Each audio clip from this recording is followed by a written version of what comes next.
The introduction of the controversial land reform program in Zimbabwe changed the livelihoods of some farmers who embarked on farming different kinds of crops to the pieces of land they had been given by the government.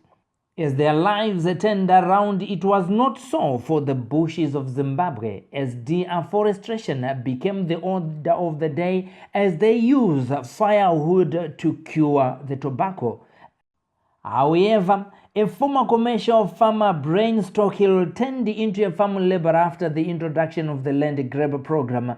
He thought of an idea that would use charcoal instead of firewood to preserve the environment of Zimbabwe.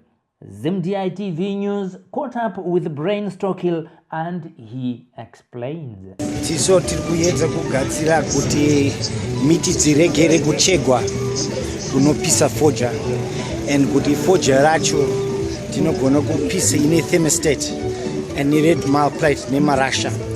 Saka nicharakidza kubatidza moto yacho pakutanga nekutanga tichidiridza uswa thermostat ikare yapiswa nezuva. Kana ndatanga kukwidza moto panapa muchaona feni chadzima kana rasika pamoto ningira rova nezuva panapa. Saka tichabatidza moto muchinyatsa kuona kuti inobvira sei nemarasha naye.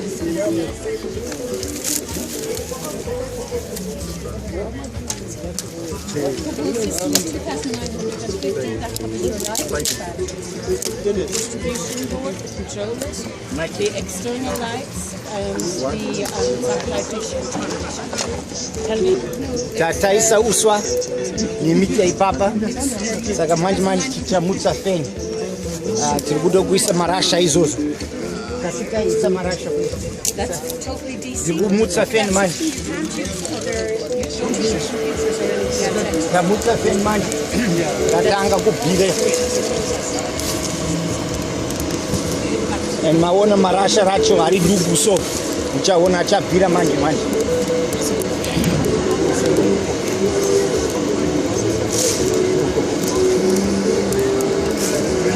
Moto mupasi pe red bar plate.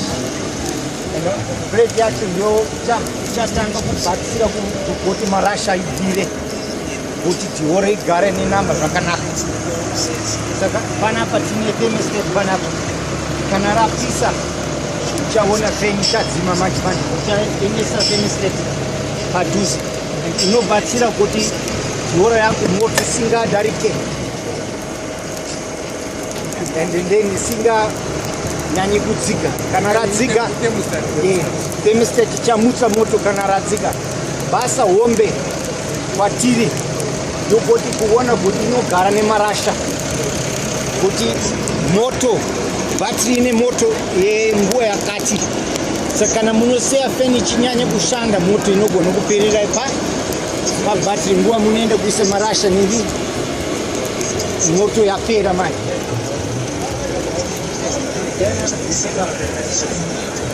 Urikuona kupira kwemarasha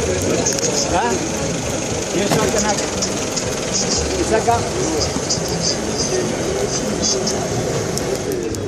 Saka thermostat iri pa 20 izozo.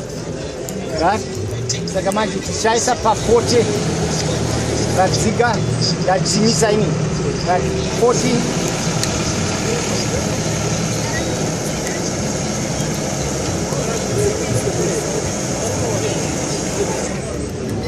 inovhutsa yadzima yarasika panamba racho naye. Saka feni yanyarara manje pisa marasha egega. Kana maona moto irikuda kudzika mjora uchaona panapa ichamuka kuti moto yako inotanga kukwira. Saka chinonyatsa kuti batsira yafoje yacho inogona moto yacho inogara rakafanana time nenguva tichida. Saka ndio box racho yese ine battery imomo, ine imwe zvinhu zviri mukati moyese macontrol nethermostat nepanel iyo solar panel inoramba ichichajisa battery ichishanda inogara nemoto, ngoro yako inogara nemoto chete, zvakwana ipaso.